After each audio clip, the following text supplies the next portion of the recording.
Olha, ministro, assim, sinceramente, me desculpe a forma como eu vou colocar a questão, quer dizer, o senhor está passando para o mundo uma imagem de um ministro que está mais preocupado em defender o grileiro, o madeireiro, o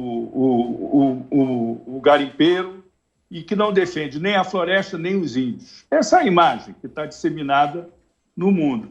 O que o senhor pretende fazer para mudar essa imagem? E afora essas questões que o senhor levantou, principalmente em relação à Amazônia. Olha, Azedo, digamos o seguinte, uma parte dessa imagem construída vem dos maus brasileiros que vão falar mal do Brasil no exterior, porque o presidente Bolsonaro, em várias esferas, fechou a torneira das boquinhas, dos grandes estudos acadêmicos que nunca acabavam, mas tomavam um dinheirão do governo, dos seminários, das viagens, dos projetos aí de entidades que faziam aqueles vamos estar criando para estar estudando, para estar entregando, e não entregava nada e consumia um dinheirão do governo ou dinheiro de doações internacionais. O governo fechou essa boquinha e a turma grita. Por outro lado, jornalistas que estão mais para ativistas de esquerda também se somaram a esse esforço internacional de denegrir o país só para bater no Bolsonaro. Quer dizer, ao invés de olhar para o Brasil, estavam mais preocupados com a rixa política, eleitoral, ideológica, seja lá o que for. Agora, com relação ao mérito da questão, e eu acho que você tem um ponto, que é a necessidade de nós melhorarmos essa questão da imagem, comunicar melhor e tudo isso, você tem razão nesse aspecto. Veja bem o que eu vou te dizer aqui.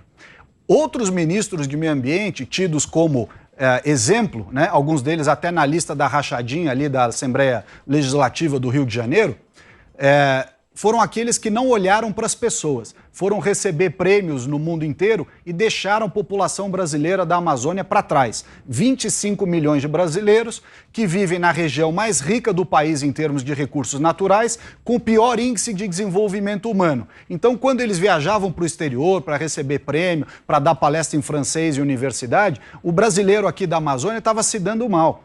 Esse garimpeiro ou madeireiro que você se referiu, são brasileiros, que se tivessem alternativa de emprego e renda, talvez estivessem realizando atividades que não fossem ilegais. Faz um paralelo entre o sujeito que vira traficante ou crime organizado nas cidades porque não tem oportunidade, porque não teve educação e tal, e transpõe isso para a floresta. O sujeito está lá, no meio da Amazônia, 25 milhões de brasileiros, sem opção de renda, sem uma melhoria de qualidade de vida, aí aparece alguém e chama o sujeito para ir trabalhar em atividades ilegais, de garimpo, de madeira, de grilagem, atividades que são crime, que precisam ser combatidas, mas que são a única alternativa para essas pessoas que foram deixadas para trás. O que nós defendemos no governo?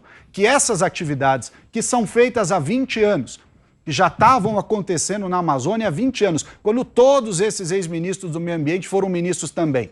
Eles não se preocuparam em regulamentar as coisas, em colocar uma regra ambientalmente correta, né? E quando você finge que um problema não existe, o problema só cresce. Esse problema foi se avolumando, os brasileiros lá da Amazônia continuaram tendo a terra cheia de recursos naturais, querendo minerar e ninguém deixando. Aliás, os indígenas, anteontem nós estivemos lá na terra Munduruku, lá no Pará, e são os próprios indígenas que garimpam. Não é essa história de homem branco invadindo a terra indígena, dominando o índio e não sei o quê. Essa história lá, em vários outros lugares, não é verdadeira. Ela pode ser verdadeira em outras terras indígenas. Mas nos Caiapós, no Munduruku, no Cinta Larga, lá em Rondônia, em vários outros lugares, são os próprios indígenas que querem garimpar e viver melhor. Você pode regulamentar essa atividade, colocar regras restritivas, porém fazer um licenciamento ambiental e permitir que o indígena melhore de vida. Agora, o que está vigente é essa mentalidade que o indígena deve viver de arco e flecha caçando e não pode, né, fazer nenhuma atividade econômica, nem de agricultura, nem de mineração. E é nisso que está levando esse problema social em toda a Amazônia.